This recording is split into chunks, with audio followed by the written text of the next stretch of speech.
Welcome to Sethu Chitra kitchen. இந்த மாதிரி பஞ்சு மாதிரி நல்லா ஃப்ளஃபியாக இட்லி வரணுன்னா நல்லா சாஃப்டாக அதுக்கு சில டிப்ஸ் அண்ட் ட்ரிக்ஸு நான் உங்களுக்கு சொல்கிறேன். ஹோட்டலில் என்னெல்லாம் சேர்ப்பாங்க, எதனால் அந்த இட்லி அவ்வளோ மல்லிகைப்பூ மாதிரி அவ்வளோ நல்லா இருக்குது, நல்லா ஒயிட்டிஷ்ஷாக இருக்குது அப்படின்ற சீக்ரெட் எல்லாமே நான் உங்களுக்கு சொல்கிறேன். இந்த வீடியோவை ஸ்கிப் பண்ணாமல் பார்த்தீங்கன்னா தான் உங்களுக்கு தெரியும். அதுக்கு இந்த அழாக்கு நான் எடுத்துருக்கிறேன். நீங்கள் எந்த அளவு எடுக்கிறீங்களோ அதே அளவுலேயே மெஷர் பண்ணுங்கள். இது வந்து ரேஷன் பச்சரிசி தான் நான் எடுத்துருக்கிறேன். ரேஷன் பச்சரிசி ஒரு 2 அழாக்கு நான் சேர்க்குறேன். இதே எந்த அளவில் நீங்கள் அளக்குறீங்களோ அதையே எல்லாமே நீங்கள் அளங்க. இது வந்து கடை அரிசி, அந்த குண்டு குண்டாக இருக்க அந்த இட்லி அரிசி தான் நான் எடுத்திருக்கேன். இது ஒரு 3 அழாக்கு போட்டிருக்கேன். இந்த மாதிரி இட்லி பண்ணிங்கன்னா பிகினர்ஸ் கூட ஃபெயில் ஆகாமல் சூப்பராக பண்ணலாம். 5 அழாக்கு நான் அரிசி எடுத்திருக்கேன். அதுக்கு 1 அழாக்கு உளுந்தம்பருப்பு. இது வந்து ஒரு டீஸ்பூன் வந்து வெந்தயம். அதுக்கப்புறமா இன்னொரு சீக்ரெட் இன்க்ரீடியன்ஸ். ஏன் அது வந்து நல்ல வெள்ளை வெள்ளேல்னு இருக்குது, தும்பப்பூ மாதிரி இருக்கும் அந்த ஹோட்டல் இட்லி. அது என்ன சீக்ரெட்னா இந்த ஜவ்வரிசி தான் சேர்ப்பாங்க. ஜவ்வரிசி வந்து 1/4 டம்ளர் சேர்த்தேன். நான் எதில் அளந்தனோ அந்த அழாக்கில் 1/4 அழாக்கு தான் ஜவ்வரிசி எடுத்திருக்கேன். அதுவும் மாவு ஜவ்வரிசி தான் எடுத்திருக்கேன். அதுக்கப்புறம் அதே 1/4 அழாக்கு அவல், வெள்ளை அவல். இந்த வெள்ளை அவல் வந்து லேஸ் அவலாக இருந்தாலும் சரி, கெட்டி அவலாக இருந்தாலும் சரி, அவல் எடுத்துக்கணும். இது எல்லாத்தையும் நல்லா வாஷ் பண்ணிட்டு ஊற விடுறேன். இந்த அவலை வாஷ் பண்ண தேவையில்லை, ஏன்னா அதை லேஸ் அவல் அப்படியே வாஷ் பண்ணும்போது அப்படியே கரைஞ்சி ஓடி போயிடும் தண்ணியில். மற்றதெல்லாம் வாஷ் பண்ணி அப்படியே வச்சுடுங்க. எல்லாத்தையும் தட்டு போட்டு மூடிட்டு ஒரு 4 மணி நேரம் அப்படியே ஊற விடணும். இந்த 4 மணி நேரம் ஆச்சு. இதை பாருங்கள், இது எப்படி நல்லா இது அவல் வந்து நல்லா ஆகிடுது. இந்த அவலை விட்டுட்டு மற்றது எல்லாமே மிக்ஸி ஜாரில் சேர்த்து அரைக்கணும். ஏன் நீங்கள் மிக்ஸி ஜாரில் சேர்க்குறீங்க, கிரைண்டரில் சேர்க்கலாமே அப்படிம்பீங்களா? கிரைண்டரில் தான் நான் சேர்க்க போகிறேன். ஃபஸ்ட்டு வந்து மிக்ஸி ஜாரில் இதெல்லாம் சேர்த்துட்டு ரொம்ப நேரம் அரைக்க வேண்டிய அவசியம் இல்லை. இந்த பல்ஸ் மோடில் 2-3 தடவை பண்ணிவிட்டு அப்புறமா கிரைண்டரில் சேருங்க. ஒரு பருப்பு கூட அரையாமல் இருக்காது, எல்லாமே கம்ப்ளீட்டாக அரைஞ்சிடும் இந்த உளுந்து. அதுவும் இல்லாமல் உளுந்து அரையிறதுக்கு ரொம்ப நேரம் ஆகாது. நம்ம வந்து கிரைண்டரில் டைரெக்டாக நம்ம உளுந்து போட்டோம்னா அது நல்லா மைய வர வரையும் நம்ம அரைச்சின்னு இருந்தோம்னா அது சூடாகிடும். அதுமாதிரி சூடாகிடுதுன்னா ரொம்ப புளிச்சு போய் அப்படி ஆகிடும். அந்த கிரைண்டர் வந்து சூடாகாமல் இருக்க. அதே சமயத்தில் இந்த மாதிரி அரைச்சி நீங்கள் சேர்த்திங்கன்னு வச்சுங்களேன், ஜஸ்ட்டு நீங்கள் வந்து 5 நிமிஷத்துக்குள்ளேயே, 5 நிமிஷம் கூட ஆகாது, 3 நிமிஷத்துக்குள்ளேயே நல்லா இந்த உளுந்தம்பருப்பை அரைச்சி எடுத்துடலாம். அவ்வளோ சீக்கிரம் இல்லை உளுந்தை நீங்கள் அரைச்சி எடுத்துக்கலாம். நல்லா அரையுது. எந்த பதத்தில் அரையணும் அப்படிங்கிறதையும் நான் சொல்கிறேன். இப்போ உளுந்து ஊற போட்ட தண்ணியை அதை கீழே ஊற்றக்கூடாது, அதை வச்சு தான் நல்லா இதில் தண்ணியை விட்டு சேர்த்து அரைக்கணும். இது வந்து அவல் ஊறின அவளையும் இதில் நான் சேர்த்துட்டேன். ஒரு முக்கியமான டிப்ஸ் நான் சொல்கிறேன். இப்போ அரிசியெல்லாம் நீங்கள் நல்லா என்ன பண்ணுவீங்க, களைஞ்சிட்டு ஊற விடுவீங்கள. ஊற விடும்போது நல்ல தண்ணியில் ஊற விடுங்க. போர் தண்ணியில் நீங்கள் ஊற விட்டிங்கன்னா, போர் தண்ணியில் நீங்கள் ஊற விட்டு அதை அரைச்சிங்கன்னா இட்லி வந்து லைட்டாக எல்லோயிஷ் ஆயிரும். அதனால் நல்ல தண்ணியில் விட்டு தான் ஊற வைக்கணும். ஊற வச்சு அந்த ஊற வச்ச தண்ணியில் அரைக்கணும். பாருங்க, நல்லா மசிஞ்சிடுது பாருங்கள்.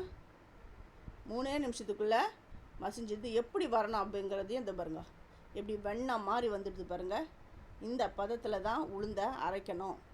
இப்போ இந்த உளுந்தை நான் எடுத்துடுறேன். எடுத்துட்டு அடுத்தது நான் அரிசியை போட போகிறேன்.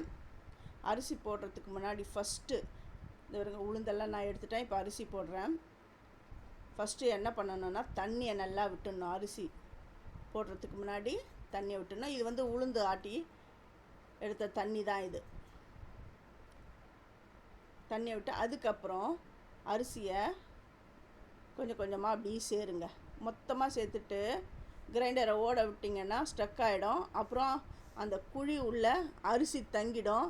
இந்த ஆட்டுற அந்த கல் வந்து மேலே அப்படி வந்து நிற்கும். அது மாதிரி பண்ணிடாதீங்க. ஃபஸ்ட்டு தண்ணியை விட்டுட்டு அதுக்கப்புறம் ஸ்டெப் பை கொஞ்சம் கொஞ்சமாக அந்த அரிசியை சேருங்க. இந்த அரிசி பாருங்கள், இந்த பதத்தில் வரணும். நல்லா மையாக அரைக்கக்கூடாது. இந்த சன்ன ரவைன்னு சொல்கிறாங்க பார்த்தீங்களா, அந்த சன்ன ரவை பதத்தில் அதுலேயும் கொஞ்சம் இன்னும் கொஞ்சம் மைய கொஞ்சம் அரைக்கணும். அதுக்குன்னு மழைலாம் அரைச்சிடக்கூடாது. நான் எப்படி காமிச்சேன் பாருங்கள், அந்த பதத்தில். இப்போ எல்லாம் ஆட்டி எடுத்துட்டேன். இப்போ உப்பு போட்டு நல்லா கையை அது உள்ளே வராமல் நல்லா பரத்தி நல்லா கலக்கி விடணும். இது ஒரு 8 மணி நேரம் புளிக்கணும். அப்படியே விடலாம். காலையில் நான் உங்களுக்கு காட்டுறேன் எப்படி ஃபர்மெண்ட் ஆகிருக்குன்னு பாருங்கள். இது காலையில் ஆகிடுது பாருங்கள், எந்த அளவுக்கு ஃபர்மெண்ட் ஆகிடுதுன்னு. நான் பெரிய பாத்திரம் எடுத்திருக்கேன். ஏன்னா அது பொங்கி வெளியில் வரக்கூடாதுன்னு சொல்லிவிட்டு நல்லா பெரிய பாத்திரம் தான் எடுத்திருக்கேன். நான் கிட்டக்க காட்டுறேன் பாருங்கள், ஜூம் பண்ணி காட்டுறேன் பாருங்கள் எந்த அளவுக்கு ஃபர்மெண்ட் ஆகிருக்கு பாருங்கள். ஃபஸ்ட்டு என்னுடைய வீடியோவை பார்க்குறவங்க சப்ஸ்கிரைப் பண்ணலைன்னா சப்ஸ்கிரைப் பண்ணுங்கள். ஆல் என்ற ஆப்ஷனை தொடுங்க. அப்போ தான் நான் போகிற ஒரு வீடியோவுடைய நோட்டிஃபிகேஷனும் உங்களுக்கு காட்டும். இது நல்லா கலந்து விடணும் அப்படின்வாங்க. அடியில் இருக்கிற அந்த உளுந்துலாம் தங்கிடும் அப்படிலாம் சொல்லுவாங்க. அந்த மாதிரிலாம் தங்காது. ஏன்னா நம்ம ஆல்ரெடி உப்பு போட்டு நல்லா கலந்து எடுத்துட்டோம். அதனால் கொஞ்சம் கலந்தால் போதும். இப்போ வந்து இட்லி தட்டியில் எண்ணெய் தேய்ச்சிருக்கேன். சில பேர் வந்து துணி வச்சு அவிப்பாங்க. அந்த இட்லி அந்த குழியில் ஹோல்ஸ் இருக்கிறவங்க அந்த துணி வச்சு அவிப்பாங்க. நான் வந்து ஹோல்ஸ் இல்லாததுனால எண்ணெய் வச்சு தான் தடவி இட்லி விடுறேன். இது வந்து ஃபெயிலே ஆகாது. ஃபஸ்ட்டு இந்த இட்லி பண்ணுறவங்க கூட சக்ஸஸ்ஃபுல்லாக பண்ணலாம். இந்த மாதிரி நீங்கள் அரைச்சிங்கன்னா செய்யலாம். ரேஷன் அரிசிலையும் பஞ்சு மாதிரி எப்படி இட்லி வரணும் அப்படிங்கிறதையும் நான் போட்டிருக்கேன். அதையும் என்னுடைய சேது சித்ரா கிச்சனில் போய் பாருங்கள். இதை பாருங்கள், இட்லி பாத்திரத்தில் தண்ணி கொதிக்குது பாருங்கள். அந்த அளவுக்கு கொதிச்சு அதுக்கப்புறம் தான் இந்த இட்லியை அதில் சேர்க்கணும்.